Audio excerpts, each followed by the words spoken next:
black of that, and we welcome to our political correspondence. Our work with Africa. What is happening going around the continent of Africa?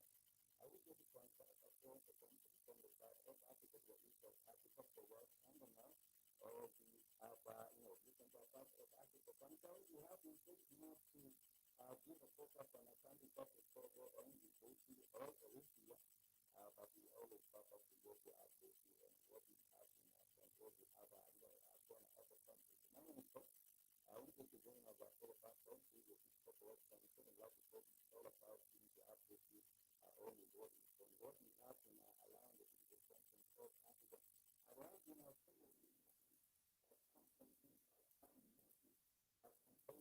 we do what we find on the media. People see and going to work and everything on what's happening on the country.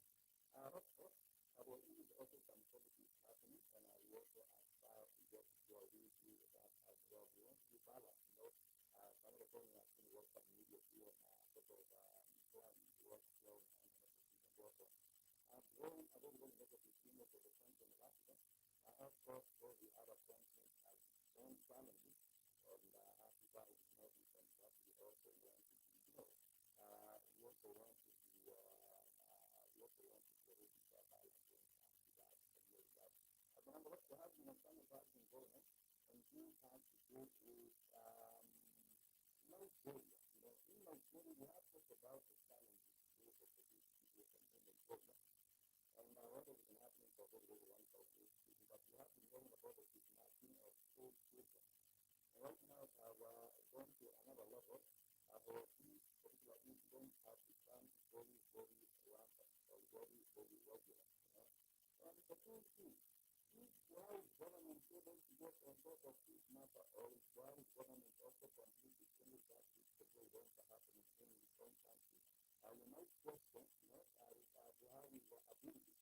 But we have in the government of our kidnapped students at a school in the one of the worst of Nigeria.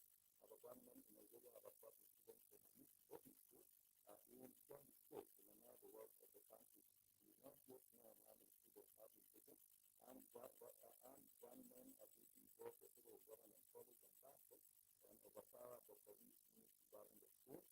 We want to kidnap the students from the teachers in this particular area using the public court.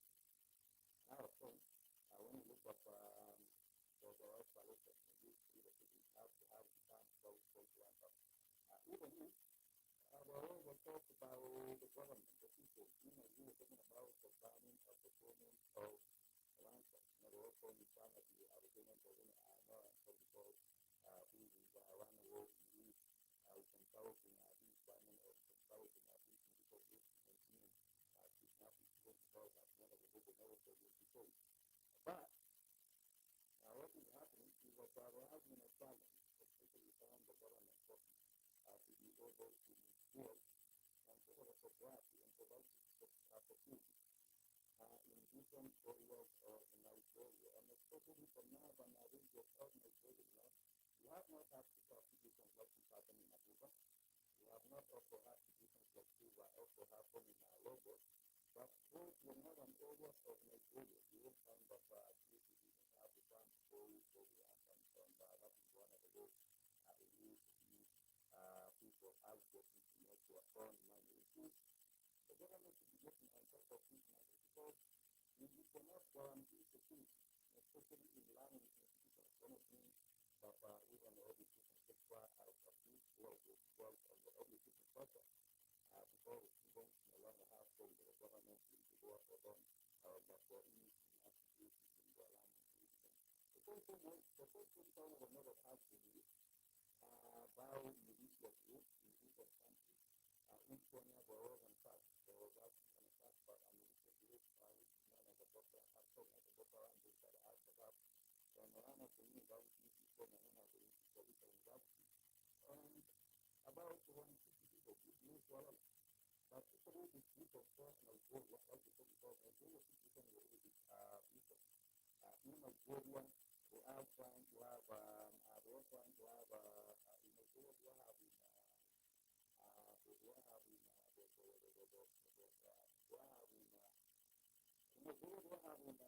incidents having all what from.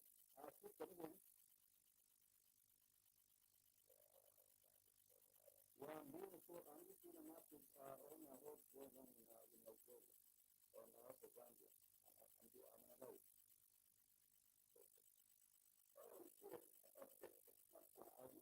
I'll be sorry you guys can know this. I'll just send you the little stuff to try. I'll tell you about that stuff. All right.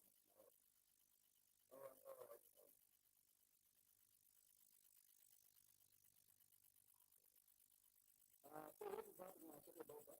What is happening in Nigeria legislation is an incident where things are kidnapping. It can't go very rampant, but each and every other weekend, we will expect to hear about a kidnapping or maybe about 100 students, maybe about 300 students, or all people look at, a number of students. Sometimes, for example, in this particular case, we've not known how many students were abducted by the government. But the most popular incident was the one involving the Chibok trial.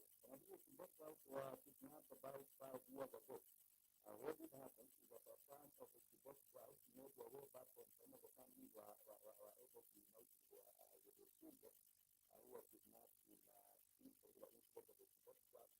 But some of them to have already, some of them were assaulted. Some of them are even affecting assaulted. And they have, of course, conceived babies, have conceived children. And therefore, even when it's going to, them being rescued, to have already sort of given up and right. And this is the kind of a situation where we do have a force, because I would like to call Nigeria a very force because of these provisions. But it has not been able to afford the story people to keep. And the one time, the president, he goes to the nation and we have it. Talking about doing ban, but it's doing that. Muhammad Buhari is doing not focus on banning, banning people from using social media. Banning needs, getting to address this particular matter of the insecurity in the country. We have also known the whole power region to also focus on some challenges. For example, now, in a place known as a north in central Mali, also having some kind of a grand, militia activity, grand people, coming and attacking abilities on also destroying property or even banning violence of the villages. And I will believe at this particular point, one of the best solutions, I will believe one of the best solutions that family band is willing to go over at one cost, and I will believe this one cost is happy, willing on board forces from all different neighboring countries. So let us see, this one will be public. The northeastern area of Nigeria, which is these areas are known as a Sobi. We believe it's over Nigeria and over Zimbabwe, and it's also over Benin. And therefore, we cannot have a proper response to this particular situation without also engaging the forces from Benin. We cannot also have a proper response while also engaging the forces from Nepal. And therefore, I would like to have a solution that is engaging also the neighboring countries, the government of the neighboring countries, what we call the government of Nepal, the government of Benin, so that we can have a proper response, And by the other thing, when the other call to the opera, the other thing, and the other call to the opera to close an opera first, but we have seen these were not happening. We have seen these people not happening. Opera first not being in court. And that is why we do our time of these challenges, group of people to see in all of the challenges. Now, what the time of when we want to convert the Sahel into an Islamic region. Some of the countries want to convert Nigeria into an Islamic approach. And that is what the Nigerian government has also been fighting against. So we will not be Islamic religion, and the south is also a Christian. And those are some of the things that have been talked about that are also used for our own time. But we cannot also overlook the influence, the foreign influence on this war as well. We cannot also overlook the foreign influence of this war as well. We also have to look at the matter as it is, because the France has also been known to have an influence. That means the French are influencing Mali, the French influence in Senegal, the French influence inside because of the power of also a French colony, the French influence in all these different neighboring countries in Nigeria, cannot also overlook the fact that there is a lot of influence, of kind of people come from and also other parties in Europe that would like to have this sort of government. But nonetheless, I will try to mention that for that we hope that there will be a blessing. We hope that there will be a blessing of a matter of the interest on our kidnapping of our school children in Nigeria, so that obviously some from the return or from our learning going on in Nigeria. So we know that learning has been a success because of the global pandemic, which is the COVID-19 pandemic, or the global schools in Nigeria.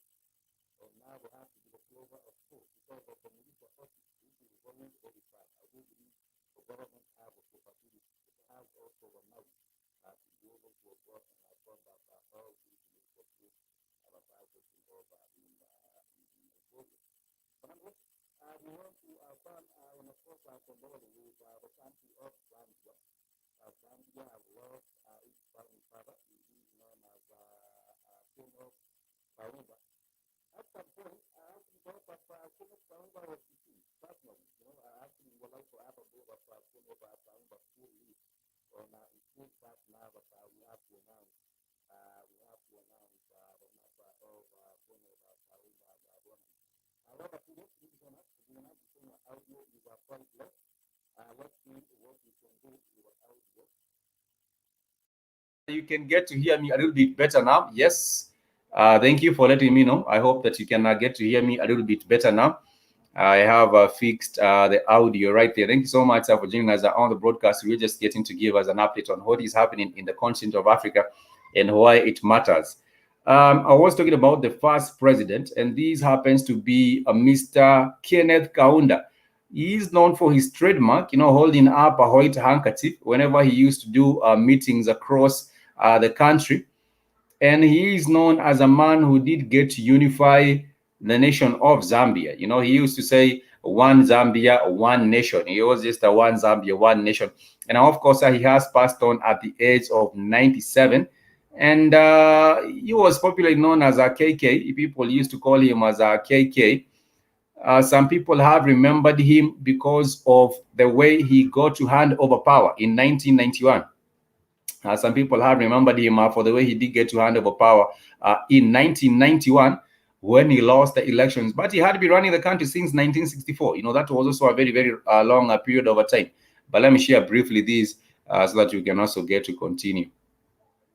Surviving liberation heroes, Kenneth Kaunda, has died at the age of 97. Zambia's former president and one of Africa's few surviving liberation heroes, Kenneth Kaunda, has died at the age of 97. President Kaunda, please come forward. KK, as he was popularly known, was being treated for pneumonia at a military hospital in Lusaka.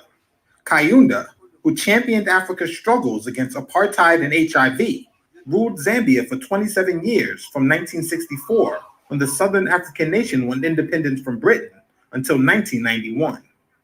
Although Zambia's copper-based economy fared badly under his long stewardship, Kaunda will be remembered more for his role as an anti-colonial fighter who stood up to white minority-ruled South Africa. Authorities have declared 21 days of mourning for the liberation hero. Incumbent President Edgar Lungu said in a statement on Facebook, quote, "On behalf of the entire nation and on my own behalf, I pray that the entire Kaunda family is comforted as we mourn our first president and true African icon." That is a little bit of what the incumbent president. The incumbent president of Zambia is known as Edgar Lungu, and they all headed to the elections later this year on the month of August. That is when we shall be having. The elections are going on in Zambia. But he shall be remembered for many things. Like I said, at some point he had put a freeze on multi-party politics in the country, and he actually had turned his own nation to become a one-party state. That was between that was in the 1970s. In the 1970s, we did not have multi-party states in Zambia. And at this particular juncture, it is important to notice that the copper industry or the mining industry in Zambia was doing particularly well. And that is where we did have the economy of Zambia expanding with a very, very large margin. But then again, in the 90s, not in the 90s really, but in the 80s, the economy did suffer because, of course, of the over-reliance on the mining sector and the decline in the prices of copper.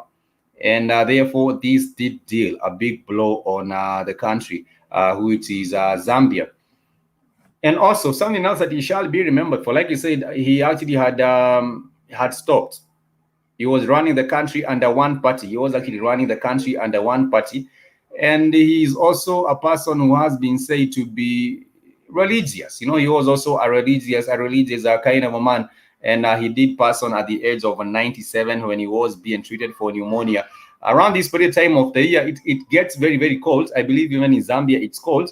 It gets very, very cold. And many people, especially the older people, maybe people from the 80 years, and the 90 years, and even the 70s, most of them do pass on if they do contract the pneumonia. But of course, he is being remembered also for being a champion for education, because over his tenure, he introduced a free education or free primary education under his tenure. And therefore, this did enable many people in Zambia to become educated, even if Zambia was a former British colony, and therefore they did get to adopt the British system of learning. At least people did get to be able to get into school and also get some learning in this nation, the Southern African country of Zambia. And you will also realize that Zambia, before this whole period, it was also under Cecil Rhodes. Cecil Rhodes, of course, was running Zambia as Northern Rhodesia. And he was also running Zimbabwe as Southern Rhodesia. And therefore, this is also a country that was under the grip of the British for a very, very long time. And he did run the country from 1964, when they gained their independence, till 1991, when he did lose the elections in 1991. And he has also been held, not many African leaders that get to hand over power peacefully. You will find out that in most cases, many African leaders will not hand over power in peace, and therefore rendering their country into civil war for most of the countries that will not hand over power in peace. But he did in 1991, and of course he also, not very, very much willingly, but he also gave way into multi-party politics in the country. Of course, this is because he succumbed to pressure. And of course, Zambia's copper-based economy, of course, did get a blow under his leadership.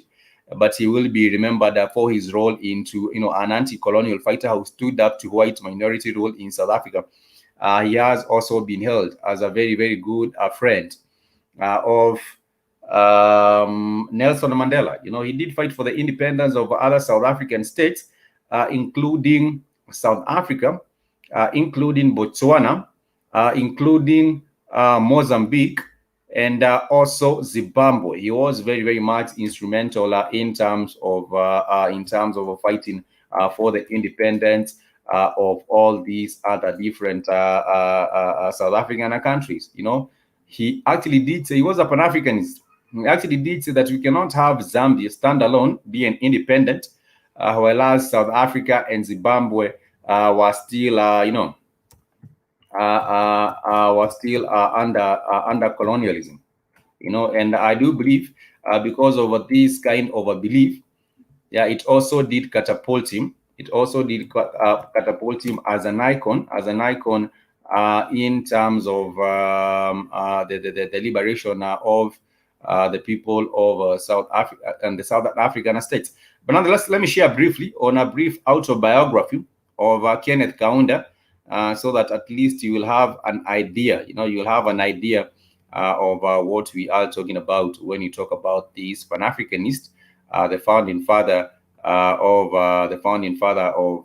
this great nation of Zambia.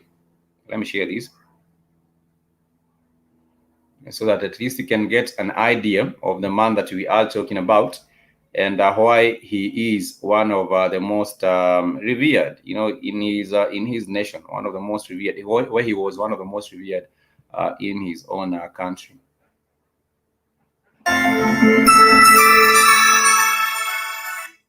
So you don't miss our next video. Biography of Kenneth David Buchizia Kaunda.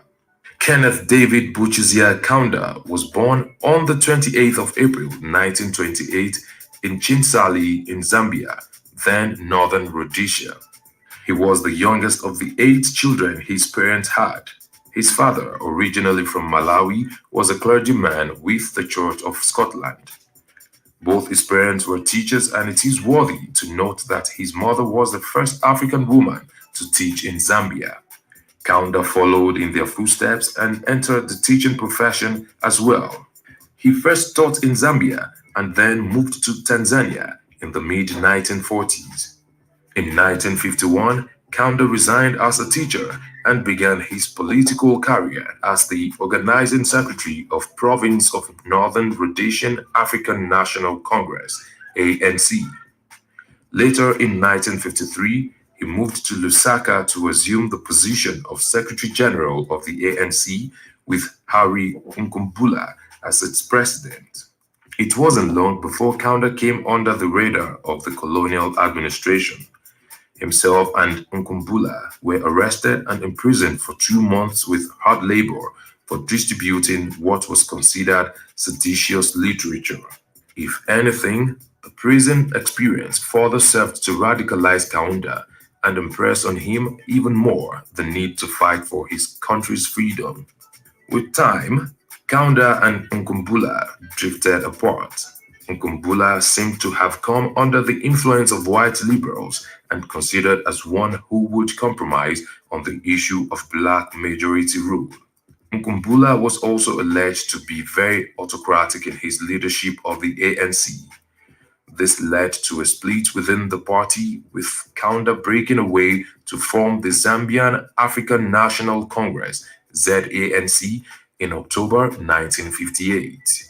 5 months later, in March 1959, ZANC was banned, and in June, Kaunda was sentenced to 9 months imprisonment.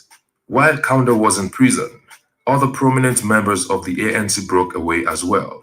Mainza Chona and other nationalists went on to form the United National Independence Party, UNIP, in October 1959, and Chona became the president.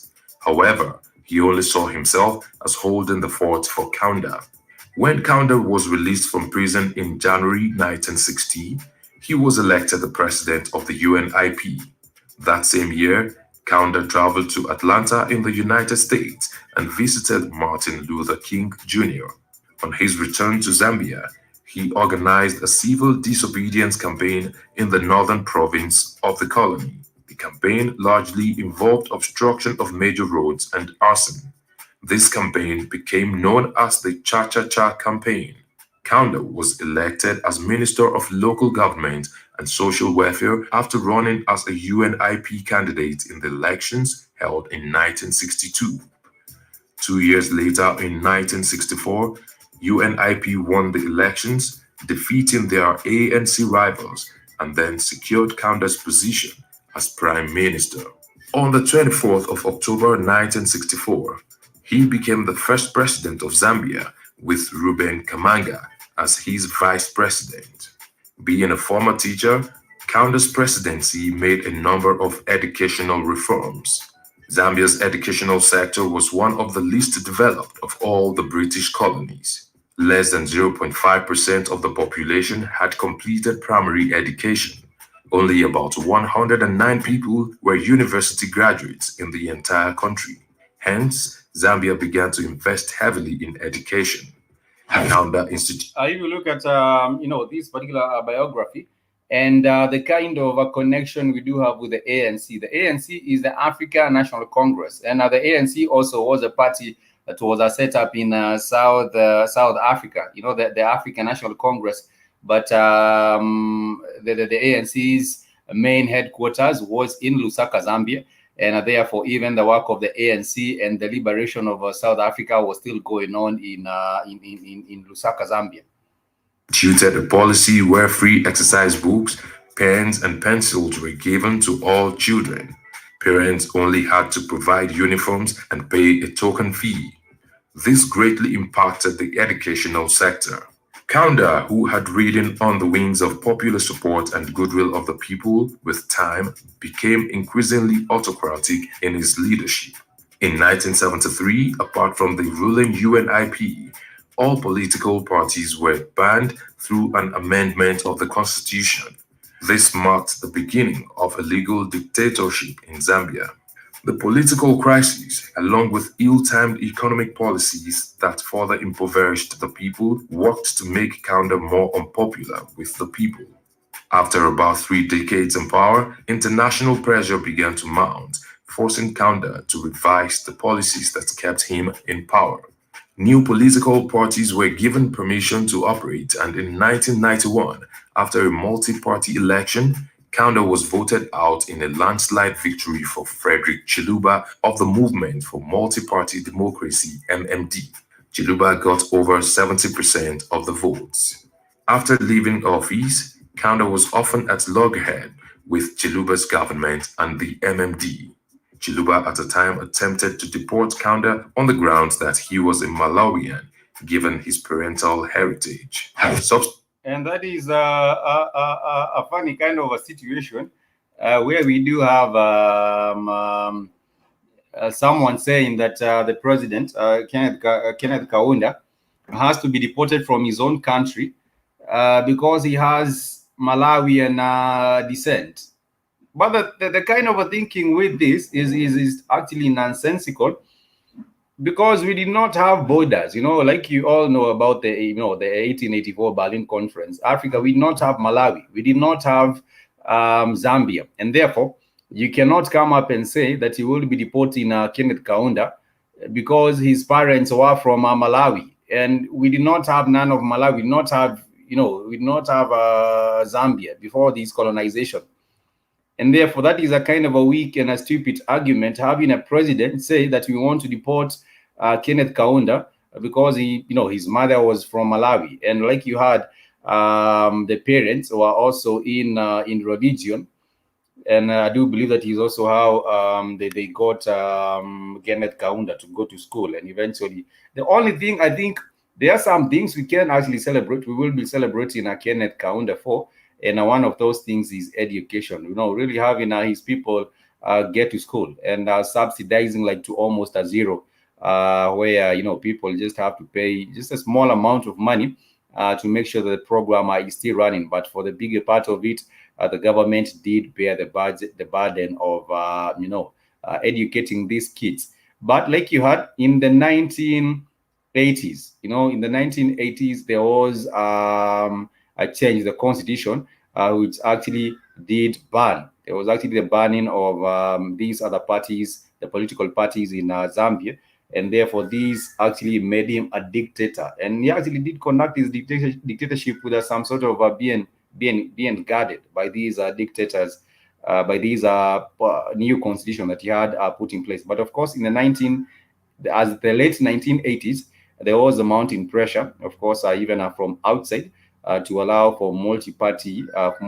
politics, and that is how there was the MMB, and these actually did throw him out of power in the elections that did come up in 1991. Subsequently, the MMD-dominated government amended the constitution to bar citizens with foreign parentage from contesting for the presidency. This was done to prevent Kaunda from making another attempt at the exalted office in the 1996 elections. This new policy would later prevent Guy Scott, a white Zambian citizen and vice president, from being a candidate when in 2014 he was serving as the acting president of Zambia after President Michael Sata died in office. Kaunda had to retire from politics after he was accused of involvement in a failed coup attempt in 1997. Chiluba ordered his arrest on the 26th of December, but when many officials appealed against this, he was subsequently placed under house arrest until the court date. In 1999, Kaunda was briefly stripped of Zambian citizenship, but the decision was overturned the following year by the Supreme Court of Zambia. Since retiring from politics, Kaunda has channeled his time into various charitable organizations especially in the fight against the spread of HIV/AIDS, which claimed the life of one of his children in the 1960s. Kaunda is a lover of music and a published author. His political autobiography, Zambia Shall Be Free, was published in 1962 as part of the Heinemann African Writers series. Kenneth David Buchizia Kaunda is the oldest living former president of Zambia at 95 years. What have we missed out of this biography of Kaunda? Let's know in the comment section. Will it? And of course, one of the things I am particularly, what can I call it? I am particularly skeptical when it comes to praising these founding fathers, because I believe at the end of the day, if you are actually a colonial power, just like the British, you are a colonial power like the British, and you need to leave, or you have to leave a country so that they can gain independence, because there is, of course, pressure from all these other different sites, and you want to make sure that you have continued access to the resources. What would you do? I do believe what most would do is put in place their own puppets in these particular positions. I'm not saying this is what did happen, but let me share briefly also on the kind of an exchange that did happen. They will give you conditions. You might be the freedom fighter, but I believe most freedom fighters did not even actually see their countries gain independence. But this is a little bit of what did happen briefly.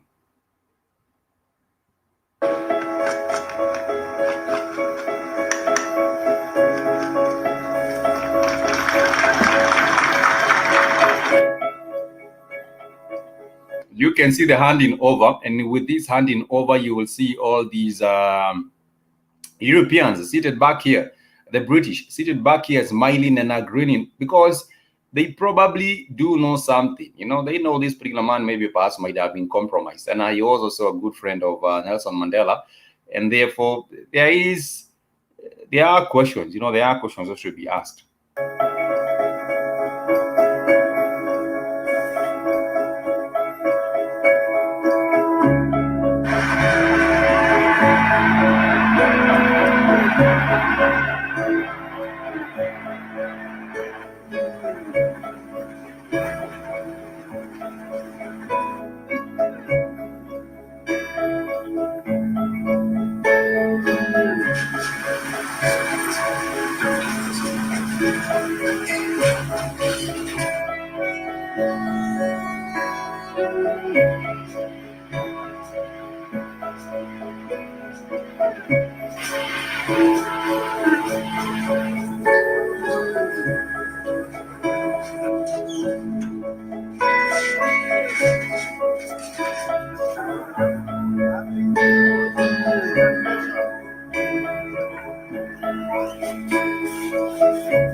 And this is a Kaunda saying one Zambia, one nation, with his white handkerchief.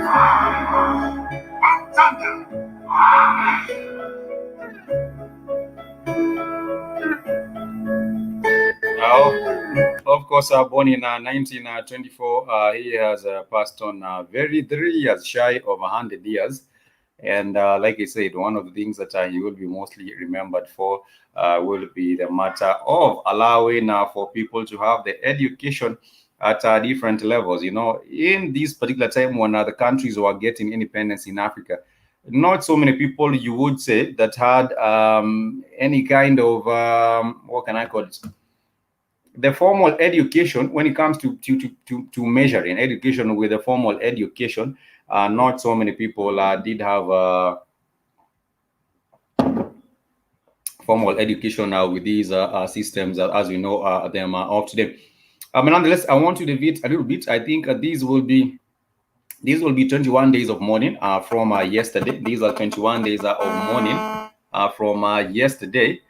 And these 21 days will allow for the people to, give the rightful kind of a respect to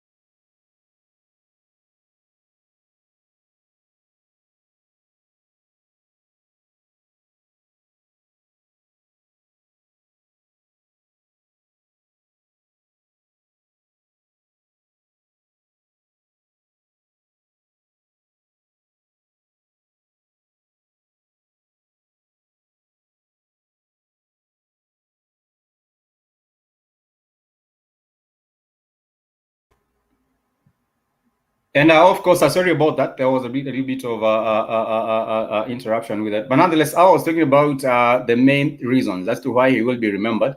Really is helping people also get involved with learning at different, different institutions in his own country. And like you said, there was also a problem with the over-reliance on the copper mines, and also if you rely on one sector of the economy and the sector does, is hit, then it means the whole economy will be suffering. But for the better part, in the late 1960s and in the early 70s, Zambia was doing particularly well economy-wise, and that is why he will be remembered for different aspects of also bringing peace and also not forcing a war.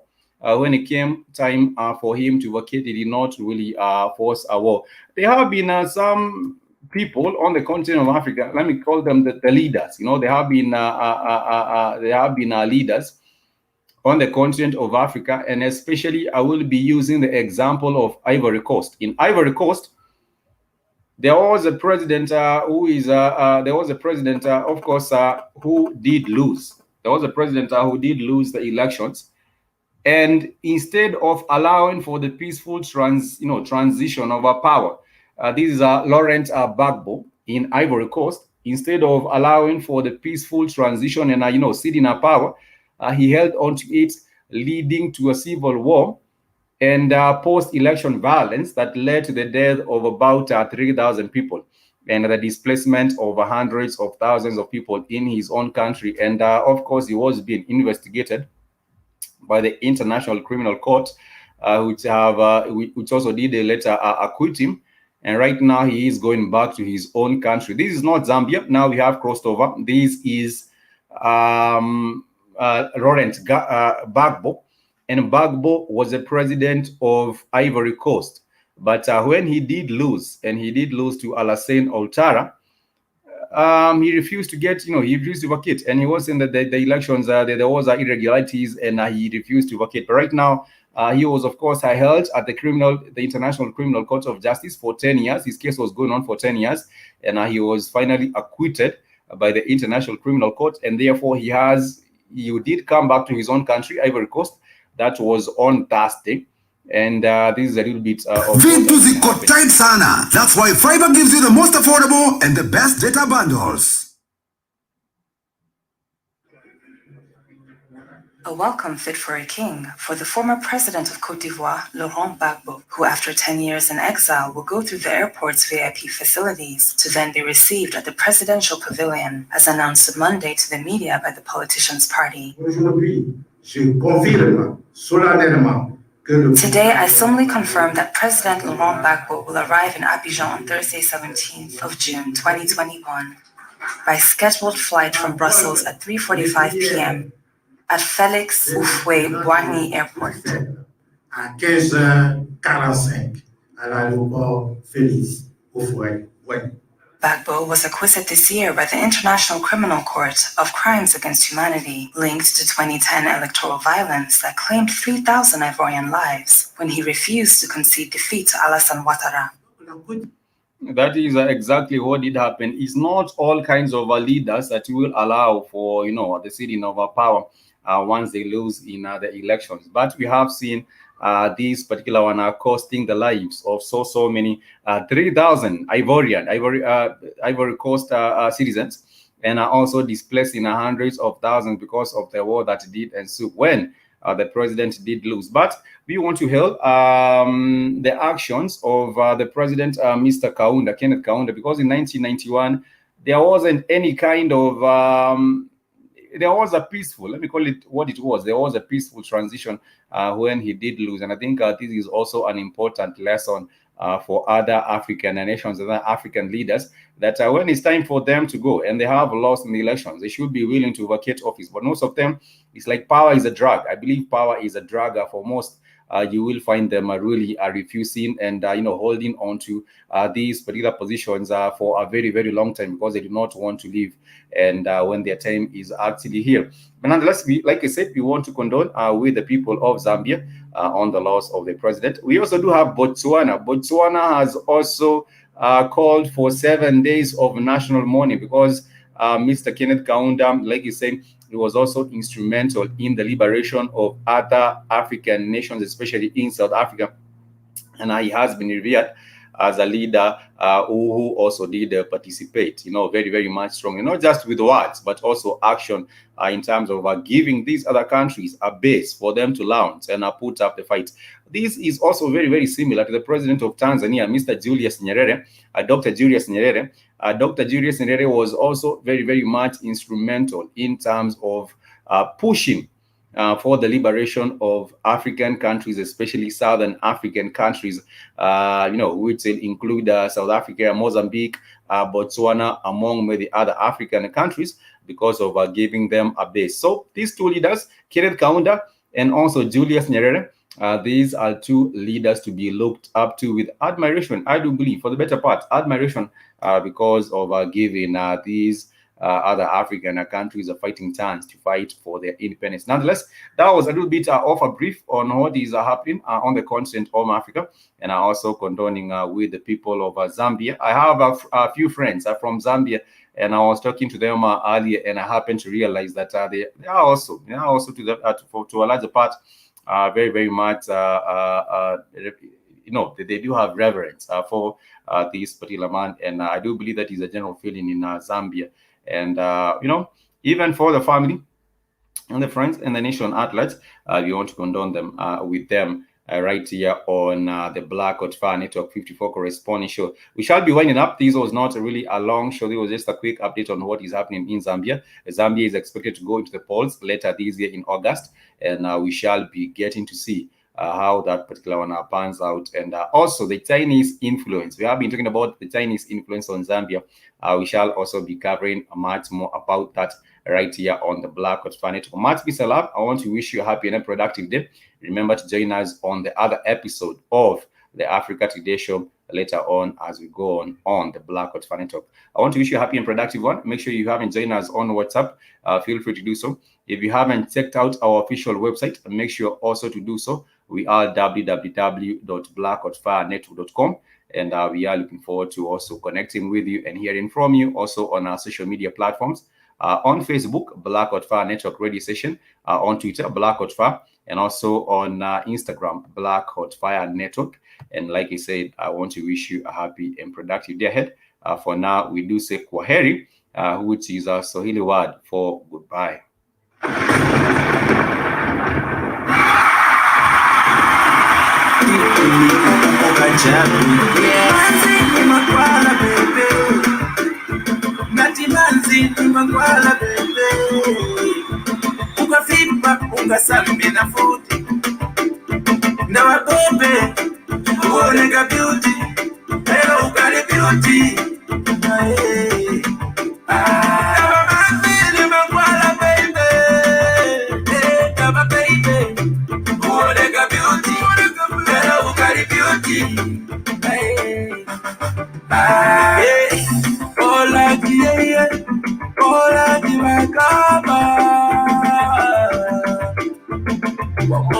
African player, Mama Chenilashi, DJ Pressure T, the BMC, Mr. Oliphant.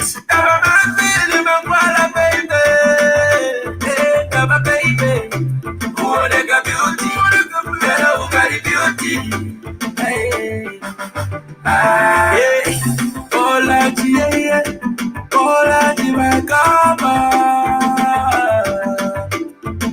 Wamozi African Kenya. Mama Jenny Lashi, teacher pressure tea.